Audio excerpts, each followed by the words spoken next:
அனைவருக்கும் வணக்கம். பாரம்பரிய திருவள்ளுவர் குலவம்சம் பிரசன்ன ஜோதிடர் சுப மாரிமுத்து திருப்பூர்லேருந்து இந்த பதிவு உங்களுக்காக. ஐயா வணக்கம். ஐயா வணக்கம் ஐயா. ஐயா இப்போ மக்கள் சார்பாக ஒரு கேள்வி இன்னைக்கு நான் கேட்கலான்னு இருக்கேன். கேளுங்க ஐயா.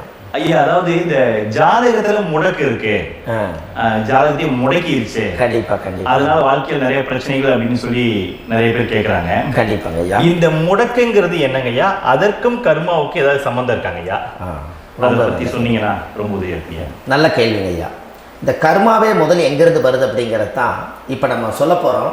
இதுவரைக்கும் எத்தனையோ கருத்துக்களெல்லாம் நீங்கள் இந்த உலகத்தில் கேட்டிருப்பீங்க.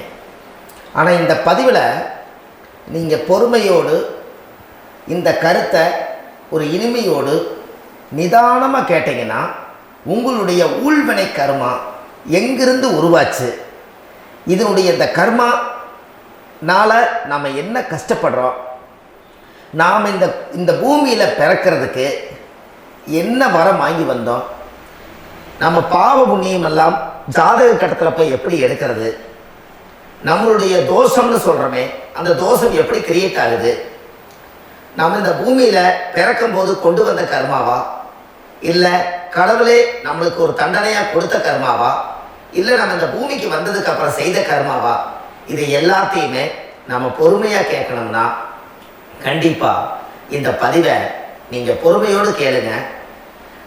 உங்களுக்கு இதில் ஒரு பெரிய ஒரு ரகசியம் ஒன்று அடங்கியிருக்குது. அந்த ரகசியத்தை தான் இன்னைக்கு இந்த உலகத்துக்கு அரங்கேற்றம் பண்ணுறேன். இந்த முடக்கு நம்ம ஐயா கேட்டதில் ஒரு அற்புதமான ஒரு விஷயம் என்ன அப்படின்னு கேட்டிங்கன்னா, முடக்குங்கிறது அந்த காலத்தில் பெரிய திறமையை கட்டி போட்டு வச்சுட்டா நம்மளால் அது இயங்க முடியுமா? முடியாது இல்லைங்களா ஐயா? முடியாது. அப்போது அதே மாதிரி ஜாதக கட்டத்தில் நமக்கு வேண்டிய யோகத்தை கடவுளே நம்மளுக்கு நாம் செய்த பாவத்தினால அது முடக்கி வச்சிருச்சுன்னா அந்த பாவகத்தை அந்த ஜாதகர் அனுபவிக்க முடியுமா? முடியாது, அனுபவிக்க முடியாது. அப்போ அந்த அனுபவிக்க முடியாம வெளி உலகத்துல போய் நம்ம தேடி போன பிறவியில செய்த பாவத்தை இந்த பிறவியில நீங்க தேடி கண்டுபிடிச்சு வாழ்க்கையில நீங்க எப்போ மேலுக்கு வருது? அப்போ அந்த கர்மா 12 ராசி கட்டத்துக்குள்ள 27 நட்சத்திரத்துல 9 கிரகங்களுக்குள்ள ஒரு பெரிய ஒரு ஆத்துமாத்துமான கர்மா, உங்க பூர்வ ஜென்ம கர்மா இதுக்குள்ள எங்கேயோ ஒரு இடத்துல முடங்கி இருக்குது. இந்த முடக்க மட்டும் உங்க ஜாதகத்துல நீங்க கண்டுபிடிச்சிட்டீங்கன்னா ஹைலைட்டா வாழ்றதுக்கு, இந்த உலகத்துல சுதந்திரமான வாழ்க்கை வாழ்றதுக்கு ஒரு மிகப்பெரிய பொக்கிஷம் உங்க ஜாதகத்துக்குள்ளேயே இருக்கு. அப்போ அந்த ஜாதகத்துக்குள்ள நாம போன பிறவியில நம்ம கர்மா நாம் என்ன செய்திருக்கோம் உங்களுக்குள்ள பெரிய குழப்பம் இருக்கும். என்னங்கய்யா, நீங்க என்ன கர்மா பண்ணிட்டு வந்தீங்க, நாம போன பிறவில நம்ம யாரை ஒரு வதச்சோம், யாரை நம்ம மனசை புண்படுத்தணும், நம்ம தாத்தாவுக்கு சோறு போட்டோமா, நம்ம பாட்டனுக்கு சோறு போட்டோமா, நம்ம முப்பாட்டனுக்கு சோறு போட்டோமா, நம்ம கொள்ளு பாட்டனுக்கு சோறு போட்டோமா, அப்ப நம்ம அப்பாவுக்கு நம்ம பெற்றவருக்கு நம்ம சாப்பாடு கொடுத்தோமா, இவங்களுக்கெல்லாம் நம்ம சேவை பணிவடைகள் செஞ்சோமா, நம்மளுடைய உறவுகளுக்கெல்லாம் அரவணைச்சு போனோமா, நம்மளுடைய இந்த மாதிரி நாம் ரத்த சம்பந்த உறவுகளை இருந்துதான் இந்த உலகத்துக்கு நம்ம வெளியில வந்திருப்போம். அப்போ வெளியில நீங்க நிற்கிறீங்க, அப்படியே மேலே போய் பார்த்தீங்கன்னா ஒரு 7 தலைமுறையில ஒவ்வொருத்தரும் செய்த கர்மாவெல்லாம் நம்ம பிளட் ரிலேட்டிவா இப்போ நீங்க கரண்ட்ல இருக்கிறவங்க கிட்ட தான் டெபாசிட் பண்ணியிருக்கு.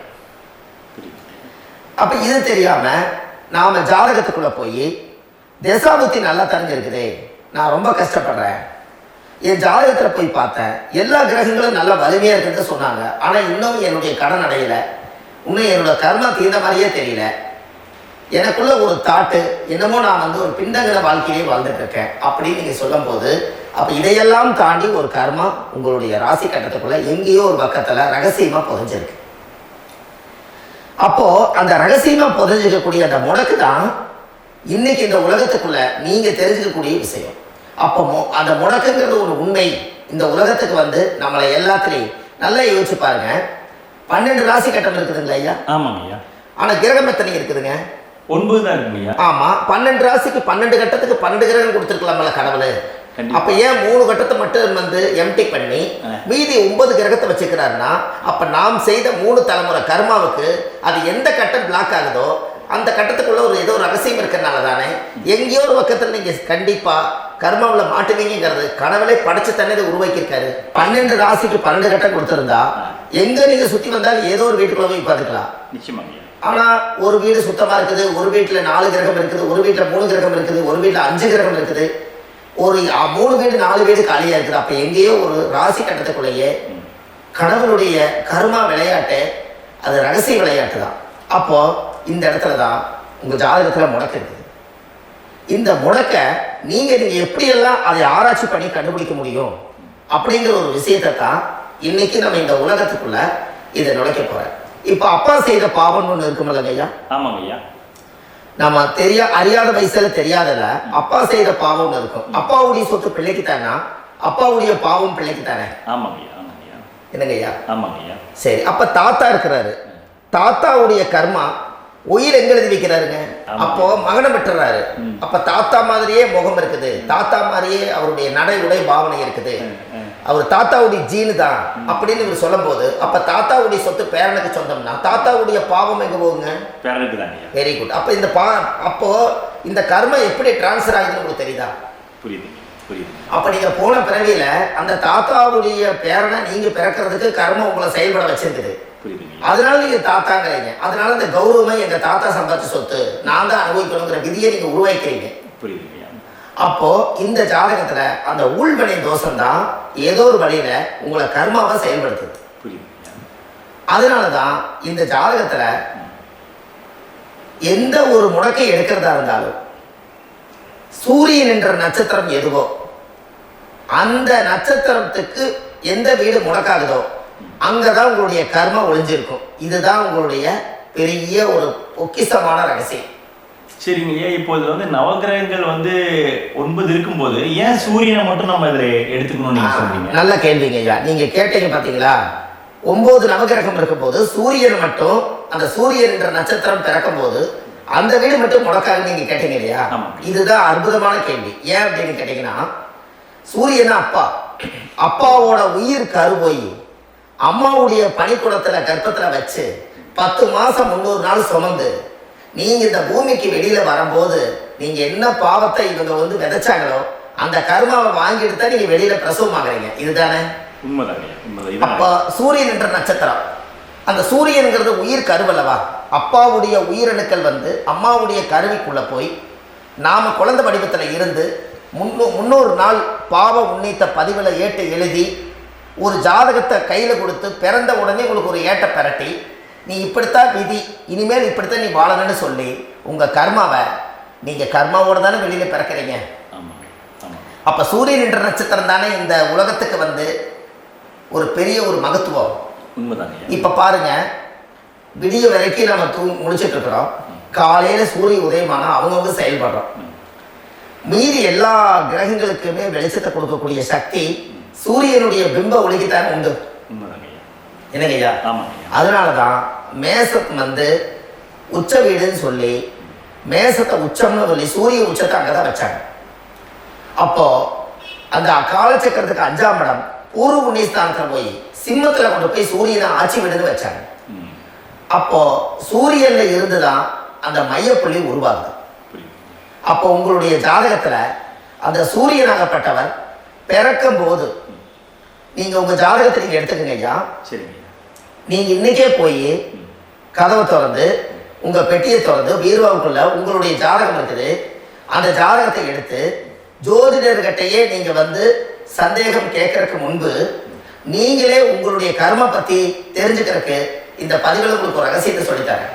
உங்க ஜாதகத்துல இப்ப இது வரைக்கும் ராசி கட்டத்தை நீங்க பார்த்திருப்பீங்க. ஆனா பாதசாரம்னு ஒண்ணு இருக்கும் இல்லைங்களா? ராசிக்கு பாதசாரம்னு ஒண்ணு இருக்கும். சூரியன் என்ன நட்சத்திரத்துல இருக்குது, சந்திரன் என்ன நட்சத்திரத்துல இருக்குது, செவ்வாய் என்ன நட்சத்திரத்துல இருக்குது, புதன் என்ன நட்சத்திர கால நிற்குது, இது எல்லாமே அந்த சாரம் இல்லாத ஜோதிடம் சோரம் போய்விடும். அதனால அந்த சாரத்தை நிற்கிறது பத்தியில கிரகம். அதுல இப்ப நீங்க உங்களுடைய ராசி கட்டத்தை ஓபன் பண்ணுங்க. இதுல ராசி கட்டத்துல சூரியன் என்ற நட்சத்திரம் ஒண்ணு இருக்கும் இல்லைங்களா? அது எதுவா வேணாலும் இருந்துட்டு போட்டோம்.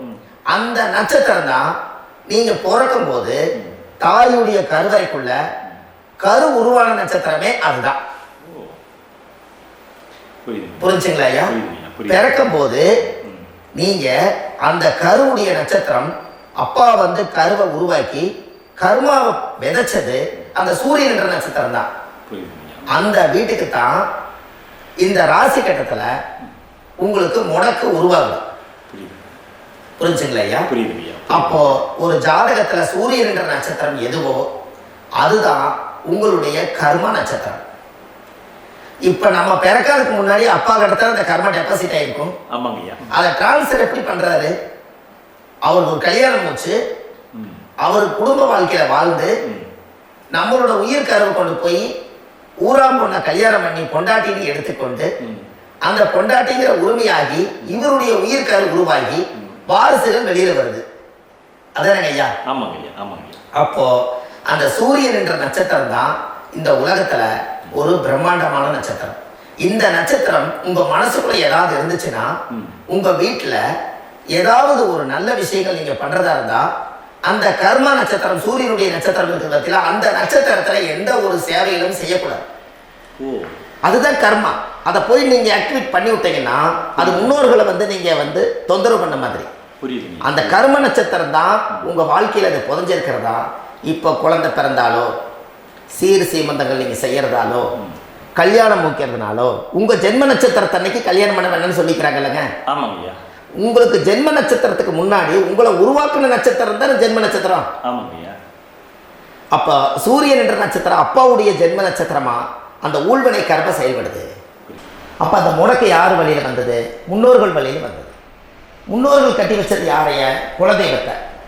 அப்ப அந்த குலதெய்வத்தை போய் சாமிக்கு போய் வீடு வாசலாம் வலிச்சு குலதெய்வத்தை போய் தேங்காய் பழம் பூமாலை கல்கண்டு வாங்கி அர்ச்சனை பண்ணி ஒரு அன்னதானம் ஒன்று பண்ணிட்டு சாமிக்கு பொங்கல் வச்ச நைவேத்தியம் பண்ணிட்டு உங்க ஜாதகத்தை வச்சு பூஜை பண்ணிட்டு வாங்க.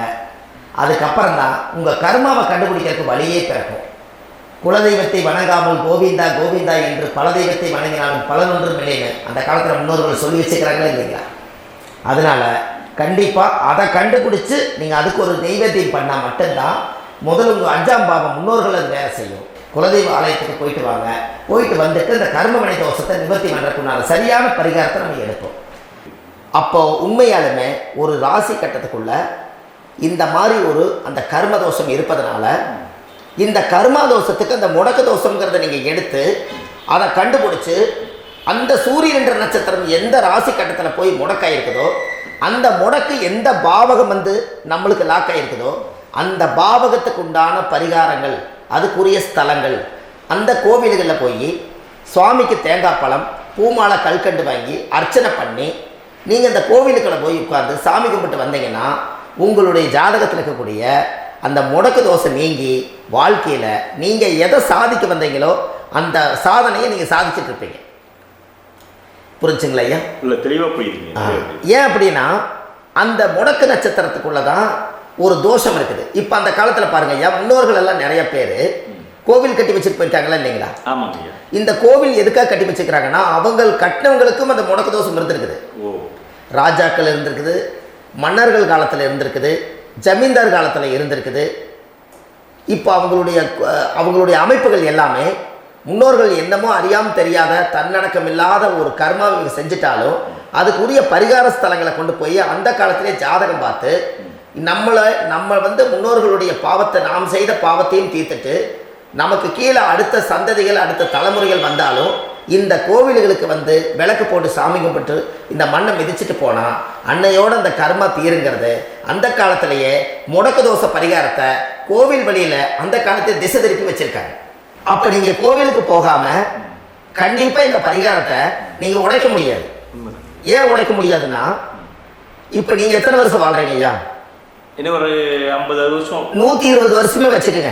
சூரிய திசை 6 வருஷம், சந்திர திசை 10 வருஷம், செவ்வாய் திசை 7 வருஷம், ராகு திசை 18 வருஷம், குரு திசை 16 வருஷம், சனி திசை 19 வருஷம், புதன் திசை 17 வருஷம், கேது திசை 7 வருஷம், சுக்கிர திசை 20 வருஷம்.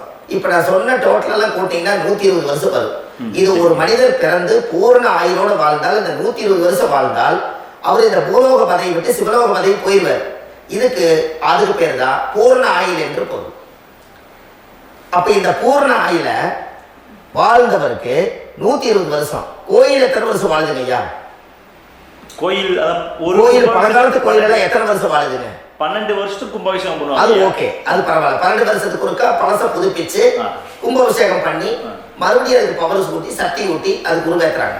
நான் சொல்றது கோயில் 5000 வருஷம் 4000 வருஷம் பெரிய பெரிய சித்தர்கள், மகான்கள், ரிஷிமார்கள், யோகிகள், சித்தர்கள் இவங்களெல்லாம் போய் கோவில்லையே சிவனையும் பெருமாளையும் வழிபாடு பட்டுட்டு கோவில்லையே ஒரு ஓரத்துல ஜீவசமாதி ஆயிட்டாங்கன்னு பழைய கால கோயில சித்தர்கள் குடியிருக்காங்களா இல்லைங்களா? இருக்காங்கல்லங்க ஐயா. அப்போ நாம 120 வருஷம் வாழ்றோம், கோவில் 5000 வருஷம் வாழுது. எங்க சக்தி அதிகமா இருக்குன்னு சொல்லுங்க? கோயில் தான், அதோட மாற்றம் இல்லைங்களே. அப்ப கோவில தான் அந்த சக்தி இருக்குது நீங்க சொல்றீங்க. அப்போ உங்களுடைய கர்மாவை உடைக்கிறதுக்கு 120 வருஷம் பெருசா 5000 வருஷம் பெருசான்னு சொல்லுங்க?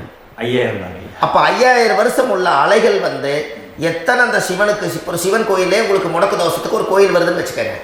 அந்த கோவில்ல எத்தனை முடக்குகளுக்கு உண்டான கோவில்கள், எத்தனை பழங்களை ஊற்றி சாமிக்கு அபிஷேகம் பண்ணியிருப்பாங்க, எத்தனை பால் கூட ஊற்றிருப்பாங்க, பன்னீர், தேன், இளநீ, மஞ்சள் நீர், திருமஞ்சனம், அபிஷேகம், பொங்கல், நைவேத்தியம் இத்தனையும் செஞ்சு அந்த சிவனை வந்து சிவனாக பார்த்து அந்த கருவறைக்குள்ள ஒரு கிராணங்கள் வரும்போதும் கூட பாதுகாப்பு பண்ணி வச்சு நல்ல சக்தியோட அந்த கருவறையை புத்தியோட அவங்க வேலை செஞ்சு அந்த காலத்தில் வச்சிருக்காங்களா இல்லைங்களா? வச்சிருக்காங்க.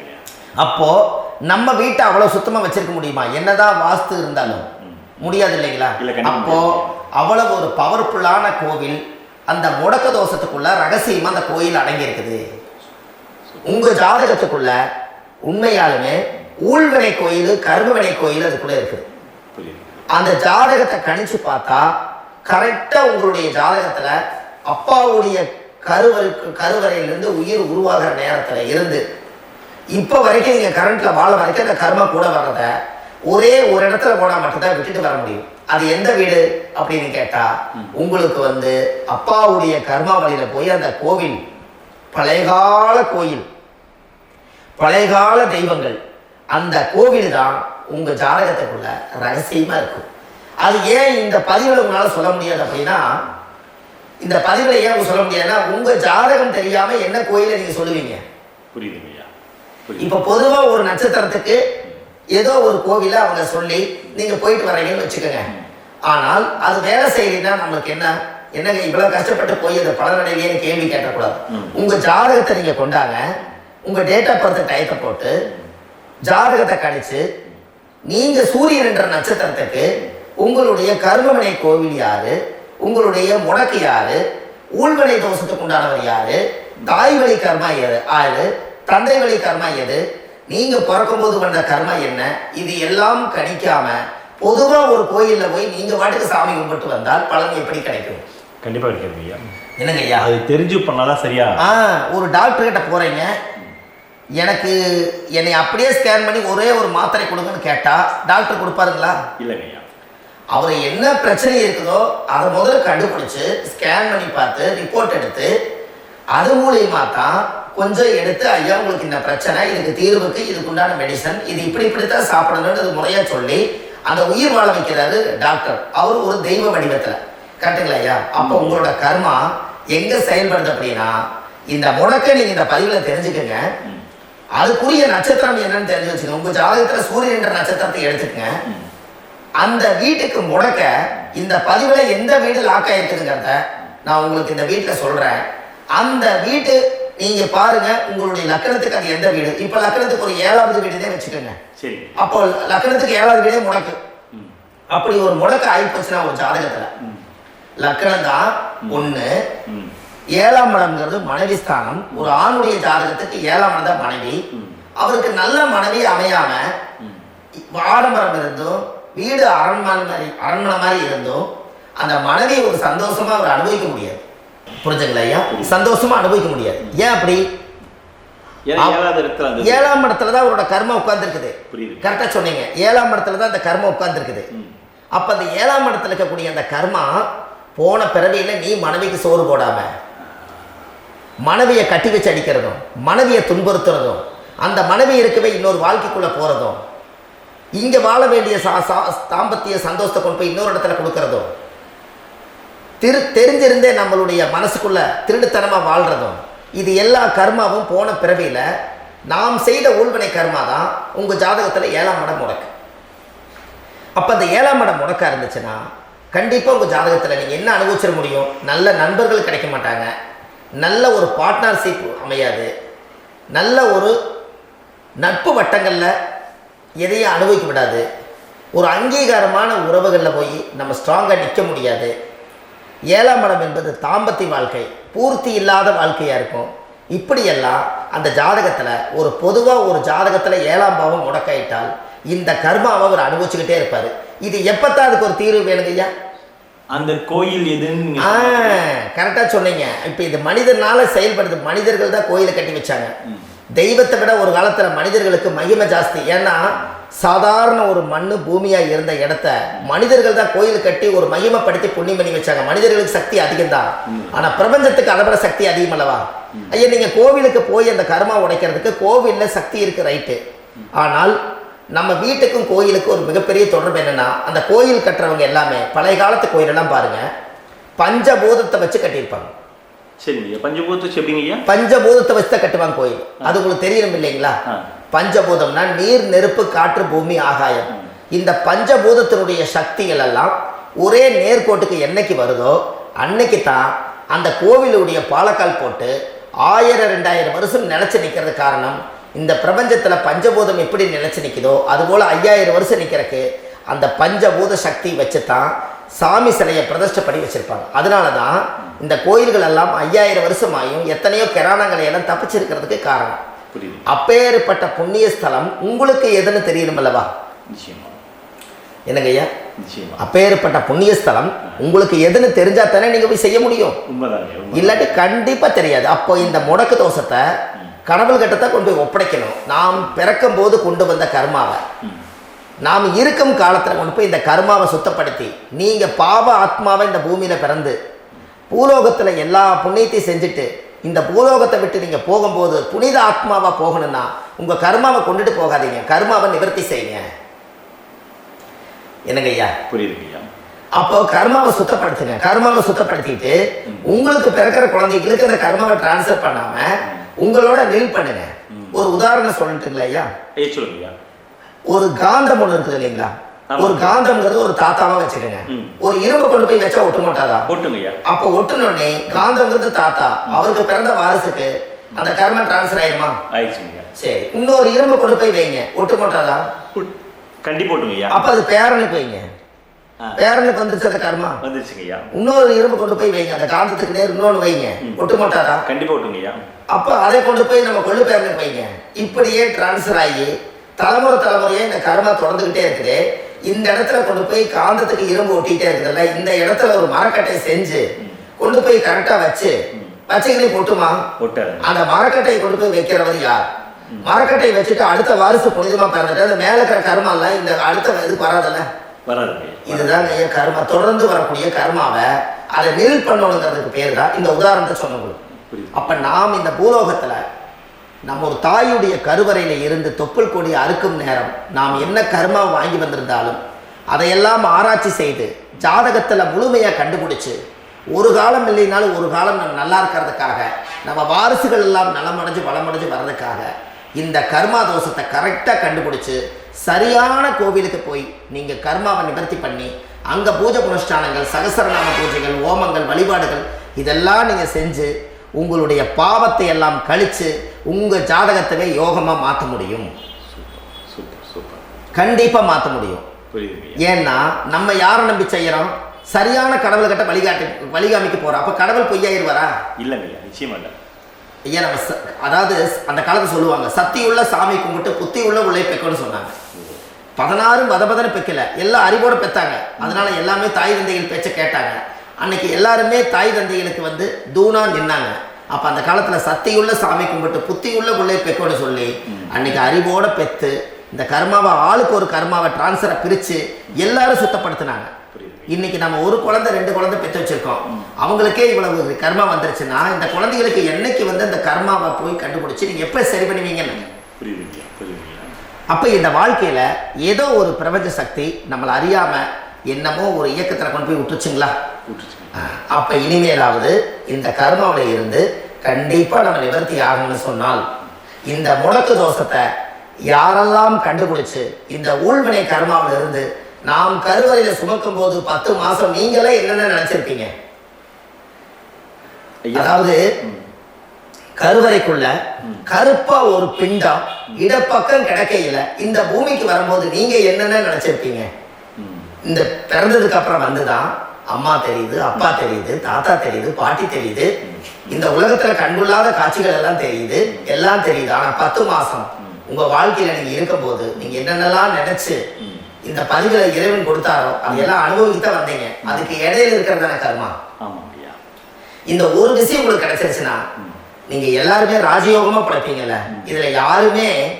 இதுல ஏழை பணக்கார யாரையுமே சொல்ல வரல. அவங்க பிறக்கும் போது புண்ணியத்தை பொறுத்து தான் போன ஜென்மத்துல நம்ம என்ன புண்ணியங்கள் பண்ணி வச்சோமோ அந்த புண்ணியத்துல இன்னைக்கு நல்லா வாழ்றாங்க. ஒருத்தர் கேட்டாரு, என் ஜாதகத்துலங்க எங்கூட படிச்சவரு இடம் வாங்கிட்டாரு, வீடு வாசல் கட்டிட்டாரு, தொழில் பண்ணிட்டாரு, நல்லா இருக்காரு, ஆனா நான் இன்னும் அப்படியே தான் இருக்காங்கன்னு ஒருத்தர் கேட்டாரு. அதுக்கு ஒரு கருத்து என்னன்னா, டேட் ஆஃப் பர்த் ஒண்ணுதான், டைம் ஒண்ணுதானே வச்சுக்கோங்க. அவங்க அப்பா செஞ்ச புண்ணியம் வேற, நீங்க செஞ்ச பாவங்கள் வேற. அவர் செஞ்ச புண்ணியத்தினால அவருக்கு எல்லாமே முன்னாடி கிடைக்குது. நீ கர்மாவெல்லாம் கழிச்சிட்டீங்கன்னா பின்னாடி கிடைக்க போகுது. இதுல மற்றவங்களை பத்தி வேற்றுமையா நினைக்கிறதுல எந்த ஒரு இதுவுமே இல்லை. அப்போ ஒருத்தர் பார்த்து ஒருத்தர் வாழ வேண்டாம். உங்களுடைய சுய அறிவை வச்சு இந்த பூலோகத்துல இந்த பூமியில நீங்க 4 தெரிஞ்சு நல்ல விதமா கத்துக்கிட்டு இந்த உலகத்துல சிறப்பா வாழ கத்துக்குங்க. அதுக்கு அந்த ஊழ்வினை தோஷத்தை கண்டுபிடிங்க. உங்களுக்குன்னு ஒரு முடக்கு இருக்குதுங்கிறத இன்னைக்கு நீங்க எழுதி வைங்க. அதை எப்படியாவது கண்டுபிடிங்க, அதை தேடுங்க. ஒரு முறை நீங்க ஜாதகத்தை கொண்டு வாங்க. அந்த ஜாதகத்தை கொண்டு வந்து உங்க பாவகத்துல எத்தனாம் பாவம் முடக்காயிருக்குன்னு பாருங்க. அந்த பாவகம் முடக்காயிடுச்சுன்னா உங்க வாழ்க்கையில அதுல இருந்து உங்களால வெளியில வரவே முடியாது. கண்டிப்பா வர முடியாது. அதை நீங்க கண்டுபிடிச்சா மட்டும்தான் நீங்க மேல வர முடியும். ஏன்னா நிறைய பரிகாரங்கள், பூஜைகள், யாகங்கள், ஹோமங்கள் எல்லாம் செய்து வச்சும் கூட அந்த கருவணைக்கு உண்டான கோவிலுக்கு போய் அந்த 5000 வருஷம் பழமை வாய்ந்த தெய்வத்துக்கிட்ட போய் நீங்க முறையிட்டு விளக்கு போட்டு உங்க கர்மத்தை எல்லாம் நான் நீதான் தீர்த்து கொடுக்கணும்னு சொல்லி நம்பிக்கையோட போய் நீங்க போய் அந்த சரணாகதி அடையிறீங்க பாருங்க, அங்கதான் உங்க கர்மாவை எடுத்து விடுறாரு. அப்ப இந்த ரகசியம் உங்களுக்கு வேணும் அல்லவா? அப்போ உங்க ஜாதகத்துல எங்க முடங்கி இருக்குது, அதுக்குரிய கோவில்கள் எல்லாம் என்ன, அதுக்கு தான பரிகாரம் என்ன, அதுக்கு நீர் பரிகாரம் என்ன, யாத்திரை பரிகாரங்கள் என்ன, நீங்க வீட்டில இருந்தே செயல்படுத்தக்கூடிய பரிகாரங்கள் என்ன, பரிகாரம் கோவிலுக்கு போய்தான் நடக்குமா, இல்ல நாம் வீட்டில் வச்சு வணங்குறதுனால நடக்குமா, நாம் செய்யக்கூடிய தர்ம பரிகாரங்கள் என்ன, தான பரிகாரங்கள் என்ன, இப்படி பல விதமா இருக்கனால உங்க ஜாதகத்துக்கு எந்த மாதிரி பரிகாரம் கனெக்ட் ஆகுதுங்கிறது தெரியணும். இது தெரியாம கண்டிப்பா உங்களால செயல்படுத்துறது ரொம்ப கஷ்டம். இதனால இதை நீங்க தெரிஞ்சுக்கணும்னா இப்ப நம்ம பாருங்க, நீங்க அதை தெரிஞ்சுக்கிட்டாலே உங்க வாழ்க்கையில ஒரு டைம்ல நீங்க தெரிஞ்சு போறீங்க உங்களுடைய கர்மா என்ன, நீங்க எங்க செயல்பட்டு போயிட்டு இருக்கிறீங்க, உங்க போற பாதை சரியா இல்ல அந்த பாதையில முள்ளு கல்லு இருக்குதா, இது எல்லாம் உங்களுக்கு தெரியலனா இந்த முடக்க கண்டுபிடிக்கக்கூடிய சக்தி வாய்ந்த இந்த கர்மாவை நிவர்த்தி பண்றதுக்கு வழிகள் இருக்குது. அதனால நீங்க கண்டிப்பா இந்த முடக்க தெரிஞ்சுக்கணும். இந்த முடக்க ராசினா என்ன உண்மையாலுமே உங்க வாழ்க்கையில நீங்க தெரிஞ்சு இனிமேல் உங்க வாழ்க்கையில இதுவரையிலும் கர்மாவுக்குள்ளேயே கஷ்டப்பட்டீங்க, வழி தெரியாம கண்ணை கட்டி காட்டுல விட்ட மாதிரி இருந்தீங்க, இனி அப்படி இருக்க வேண்டாம். உங்க ஜாதகத்துல 12 ராசி கட்டத்துல 9 கிரகம் போகும், மீதி 3 கிரகம் 3 கட்டம் வந்து உங்களுக்கு எங்கேயோ ஒரு பக்கத்துல 3 கட்டம் எம்டியத்தான் இருக்கும். கரெக்டுங்களா? அது இல்லாம ஒரு ஜாதகம் பிறக்காது. ஏன்னா 9 கிரகத்துக்கு 9 கணக்கு போட்டால் 3 கட்டம் எம்டியத்தான் இருக்குது. அந்த கட்டத்துக்குள்ள எந்த நட்சத்திரத்துல, எந்த சாரத்துல, எத்தனாவது டிகிரியில, எத்தனாவது பாதசாரத்துல, எத்தனை வெகுளையில, எத்தனை செகண்டுக்குள்ள இந்த கர்மா உள்ள புகுந்து உங்களை செயல்படுத்துதுங்கிறத கண்டிப்பா உங்க ஜாதகத்தை கொடுங்க. பார்த்து இந்த விஷயத்தை சொல்கிறேன், நீங்கள் அந்த இடத்துக்கு போய் நிவர்த்தி பண்ணிவிட்டு உங்கள் வாழ்க்கையில் கொஞ்சம் காலம் வாழ போகிறீங்க. பாருங்கள், பிறந்ததுலேருந்து 20 வருஷத்துக்குள்ளே இளமையாக வாழ்கிறீங்க, குழந்தையாக வாழ்கிறீங்க. 20லேருந்து 40 வயசுக்குள்ளே தான் உங்களுக்கு ஒரு பொண்ணை பார்த்து கல்யாணம் பண்ணி ஒரு கரு உருவாக்குறீங்க. அதுக்கப்புறம் 40லேருந்து 60க்குள்ளே குழந்தை பெற்று கடமை முடிச்சிடுறீங்க. 60 வயசுக்கு மேலே ரிட்டையர்ட் ஆகிடுறீங்க. இந்த 20க்கும் 60க்கும் இல்லாத 20லேருந்து இந்த 40 வயசுக்குள்ளே உங்களோட தேடல் என்னவோ அது வாழ வேண்டிய சுகபோகமான வாழ்க்கை எல்லாமே அந்த 40க்குள்ள தான் இருக்கு. இந்த 40க்குள்ள இருக்கக்கூடிய வாழ்க்கையை இந்த கர்மா தெரியாம காலத்தை வீணாக்க வேண்டாம். வாழ வேண்டிய வயசு நீங்க வாழணும். அதுக்குரிய கர்மாவை நீங்கள் சுத்தப்படுத்துங்க. எப்படியெல்லாம் நீங்கள் சந்தோஷமாக வாழ்கிறீங்கன்னு எனக்கு ஒரு தகவல் கொடுங்க. வேறு லெவலில் நீங்கள் இருப்பீங்க. கண்டிப்பாக இந்த பதிவில் உங்களுக்கு நான் இந்த விஷயத்தை கொடுக்க போகிறேன். இந்த முடக்கு நட்சத்திரங்கள் என்ன அப்படிங்கிறத இந்த பதிவில் நீங்கள் ஒரு நோட்டு ஒன்று எடுத்துக்கோங்க, குறித்து வச்சுக்கோங்க. இதில் இருந்து அவங்கவுங்களுக்கு முடக்கு நட்சத்திரம் என்னங்கிறத இந்த பதிவில் நான் உங்களுக்கு கொடுக்குறேன். இந்த வீடு தான் அது முடக்குங்கிறத சொல்கிறேன். இதையெல்லாம் நீங்கள் தெரிஞ்சு உங்கள் ஜாதகத்திலே நீங்கள் முடக்கு எடுத்து கண்டிப்பாக உங்கள் வாழ்க்கையில் நீங்கள் நல்லா இருப்பீங்க. அதுக்கு ஒரு நோட் எடுத்து வச்சுக்கோங்க. இது வரைக்கும் கர்மாவை பற்றி நம்ம பேசணும். உங்கள் ஜாதகத்தில் சூரியன் என்ற நட்சத்திரத்துக்கு தான் முடக்குன்னு சொன்னீங்களே, எந்த வீடுங்கிற ரகசியத்தை இன்னைக்கு நம்ம எல்லாரும் தெரிஞ்சுக்கலாமா? இத்தனை காலமாக நீங்கள் தெரிஞ்சுக்காத ஒரு ரகசியத்தை இன்னைக்கு உங்கள் ஜாதக கட்டத்தில் நீங்களே முடக்க கண்டுபிடிச்சி அதுக்கு உண்டான பலனை தேட போகிறீங்க.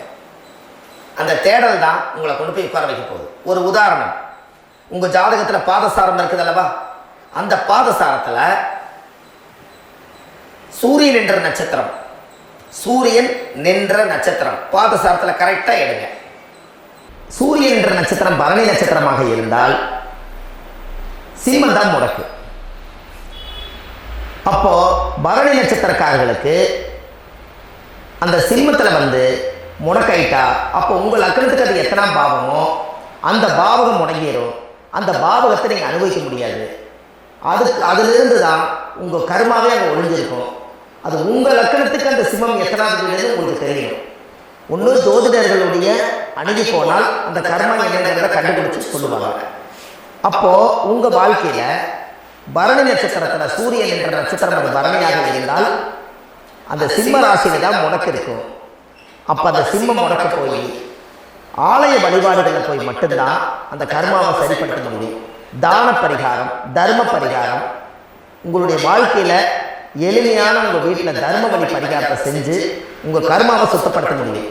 ஆனால் அந்த ஜாதகத்தில் அது என்ன கர்மான்னு கண்டுபிடிக்காம ஒரிஜினல் பரிகாரம் நீங்கள் செய்ய வேண்டியது என்னங்கிறது ஜாதகம் பார்க்காம உங்களுக்கும் தெரியாது. அப்போ அதை கண்டுபிடிச்சி தானே நீங்கள் கோயிலுக்கு போயிட்டு வரணும். அதை கண்டுபிடிச்சி தானே அந்த பூர்வ ஜென்ம கர்மாவை தொலைக்கணும். அது என்ன வந்து பூஜை யாகம் பண்ணுறீங்க, என்ன ஹோமங்கள் பண்ணுறீங்க, எந்த கோவிலில் போய் வழிபாடு பண்ணுறீங்க, எத்தனை சகஸ்ரநாம பூஜை பண்ணுறீங்க, எந்த ஆலயத்துக்கு என்ன செய்யணுங்கிறத அந்த ராசிக்காரர்கள் அந்தந்த கர்மாவை கண்டுபிடிச்சி இதை நீங்கள் சரிப்படுத்திட்டு வாங்க. உங்கள் வாழ்க்கையில் ஒரு மிகப்பெரிய ஒரு மாற்றம் நடக்கும். அடுத்த பதிவில் இதெல்லாம் நான் உங்களுக்கு இவ்வளவு நேரம் சொல்லியிருக்கேன். இந்த இவ்வளவு நேரம் நீங்கள் சொன்னதில் உங்களோட கர்மானா என்னன்னு இப்போ நீங்கள் தெரிஞ்சுக்கிட்டீங்க. உங்கள் ஊழ்வினை தோஷம்னா என்னன்னு கண்டுபிடிச்சிட்டீங்க. அப்போது இந்த ஒரு ரகசியம் மட்டுமே உங்களுக்கு எங்கே போனால் தீர்வு கிடைக்குங்கிறது மட்டும் அது ஜாதகம் பார்த்து தான் நீங்கள் அதை கண்டுபிடிச்சி அந்த கர்மாவை உடைக்க முடியும். இன்றைக்கு பரணி நட்சத்திரத்தை பற்றி நீங்கள் பார்த்தீங்க. அடுத்த வீடியோவில் உங்களுக்கு கிருத்திகை நட்சத்திரத்தை பற்றி அடுத்த பதிவில் உங்களுக்கு நான் தரேன். நம்ம ஆன்லைன்லேயே ஜாதகம் பார்க்குறோம். உங்கள் date of birth, time, place கொடுத்தீங்கன்னா போதும். உங்களுக்கு ஜாதகத்தை கணிச்சு ஃபோன்லேயே உங்களுக்கு கர்மராசி கண்டுபிடிச்சி உங்களுக்கு உண்டான கர்ம பரிகாரத்தை சொல்லி உங்கள் வாழ்க்கையில் ஒரு வெளிச்சத்துக்கு கொண்டு வர்றதுக்கு என்றைக்கும் உங்களுக்கு உறுதுணையாக இருப்பேன். நீங்கள் கண்டிப்பாக இந்த பதிவுகள் எல்லாம் இது உங்களுக்காகத்தான். இது அதிகாலை நேரத்தில் பிரம்ம முகூர்த்தத்தில் இந்த பதிவை உங்களுக்கு முழுமையாக சமர்ப்பணம் பண்ணுறேன். இதை கற்று இதை வழி நடத்தி இதைய எப்படியெல்லாம் இந்த முடக்க கண்டுபிடிச்சி இப்படியெல்லாம் பேச வச்சு அழகு பார்க்க நம்ம முன்னோர்களுடைய ஆசீர்வாதமும் இந்த முடக்க கண்டுபிடிச்ச குருமார்களும் அவங்களுடைய குடும்ப பாரம்பரிய வம்சாவளிகளும் எல்லாருமே நல்லா இருக்கணும். அதுக்காக இந்த நேரத்தில் நான் வந்து அடியன் சுப மாரிமுத்தாக இருந்து திருப்பூர்லேருந்து இந்த பதிவை உங்களுக்கு நான் கொடுக்குறேன். கண்டிப்பாக இந்த முடக்கு கோயிலுக்கு, இந்த முடக்கு தோஷத்துக்கு உண்மையான பரிகாரங்கள், எளிமையான பரிகாரங்கள் நீங்களே வாழ்க்கையில் செஞ்சு ஆதிகால பரிகாரங்கள் உங்கள் மனசுக்குள்ளே இருக்குது. அதை செயல்படுத்தினா மட்டும் போதும். வாழ்க்கை எங்கேயோ போயிடும். கண்டிப்பாக ஒரு முறை உங்கள் ஜாதகத்தை அனுப்பி வைங்க. உங்களுக்கு நான் பார்த்து பலன் சொல்கிறேன். இன்றைக்கி நான் கொடுத்த பதிவுகள் எல்லாம் உங்களுக்கு ரொம்ப பயனுள்ளதாக இருந்திருக்கும். உங்களுக்கு இது வரைக்கும் எத்தனையோ கர்மமணிகளை பற்றி தெரியாமல் இருந்திருக்கீங்க. இந்த பதிவில் நிறைய கேட்டு தெரிஞ்சுக்கிட்டீங்க. இதெல்லாம் வாழ்க்கையில் ரொம்ப முக்கியமான பரிகாரங்கள், எளிமையான பரிகாரங்கள். நேராக நீங்கள் கடவுளை தான் கெட்டியாக பிடிக்க போகிறீங்க. அந்த பரிகாரங்கள் எல்லாம் செஞ்சு அதிகாரமாக வாழ்ந்து இந்த பூலோகத்தில் நல்ல சிறப்பாக வாழ்றதுக்கு இந்த பரிகாரம் உங்களுக்கு ரொம்ப யூஸ்ஃபுல்லாக இருக்கும். கண்டிப்பாக இந்த பதிவை செய்யுங்க. நம்ம பாரம்பரிய திருவள்ளுவர் குல வம்சம் பிரசன்ன ஜோதிடர் சுப மாரிமுத்து திருப்பூரில் இருக்கேன். 30 ஆண்டு காலமாக நம்ம ஜோதிடம் பார்த்து கொண்டிருக்கிறோம். இவ்வளவு காலமாக எத்தனையோ ஆயிரக்கணக்கான மக்களுக்கு நம்ம ஜோதிடம் பார்த்து வழிகாட்டி நிறைய மக்களுக்கு நிறைய சேவைகள் செஞ்சுருக்கேன். நிறைய கோயில் கட்டி வச்சுருக்கேன், கும்பாபிஷேகங்கள் பண்ணி வச்சுருக்கேன், அன்னதானங்கள் நிறையா பண்ணி வச்சுருக்கேன், புண்ணிய யாத்திரைகள் நிறைய போய் வந்திருக்கேன். மக்களுக்காகவே நான் உங்களுக்கு உழைக்க தயாராக இருக்கேன். இந்த ஜோதிடம் என்னுடைய ஒரு பாரம்பரியமாக என்னுடைய அப்பா தாத்தா முன்னோர்கள் இதெல்லாம் எங்களுடைய குலத்தொழில் இது. அதனால் நாங்கள் பாரம்பரியமாக திருவள்ளுவர் குல வம்சம். வள்ளுவர் வாக்குன்னு யூடியூப் சேனலில் போனீங்கன்னா 1000 பரிகாரங்கள் கொடுத்துருக்கேன். அதுவும் உங்களுக்கு ரொம்ப யூஸ்ஃபுல்லாக இருக்கும். வள்ளுவர் வாக்கு அப்படின்னு போடுங்க. அப்படி இல்லைன்னா சுப மாரிமுத்துன்னு போடுங்க. இதில் பரிகாரங்கள் நிறையா கொடுத்துருப்பேன். கண்டிப்பாக இதெல்லாம் நீங்கள் சந்தித்து நீங்கள் ஒரு சப்ஸ்கிரைப் பண்ணி வச்சுக்கோங்க. நான் போடக்கூடிய பதிவுகள் எல்லாமே உங்களுக்கு நோட்டிஃபிகேஷனாக வந்துடும். அதனால் நீங்கள் ஒரு சப்ஸ்கிரைப் பண்ணி வச்சுக்கோங்க. தினமும் ஒரு தகவல் உங்களுக்கு கொடுத்துக்கிட்டே இருக்கேன். இதெல்லாமே உங்களுக்கு ஒரு பெரிய சந்தோஷமான நிகழ்ச்சிகள். என்றைக்கும் உங்களோட நான் வாழ்கிறேன். உங்களுடைய குடும்பத்தில் நான் ஒருத்தராக இருந்து குடும்ப ஜோதிடராக நான் இருப்பேன். கண்டிப்பாக ஆயுள் உள்ள வரைக்கும் உங்களுக்காக இந்த ஜோதிடத்துக்கு உழைச்சி உங்கள் குடும்பத்தில் ஒருத்தராக நான் ஒரு ரத்த உறவில் நான் இந்த பூர்வ ஜென்மத்தில் உங்களுக்கு நான் கடமைப்பட்டிருக்கேன். கண்டிப்பாக அடுத்த பதிவில் உங்களை நான் சந்திக்கிறேன். வாழ்வது ஒரு முறை, வாழ்த்தட்டும் தலைமுறை. நன்றி, வணக்கம்.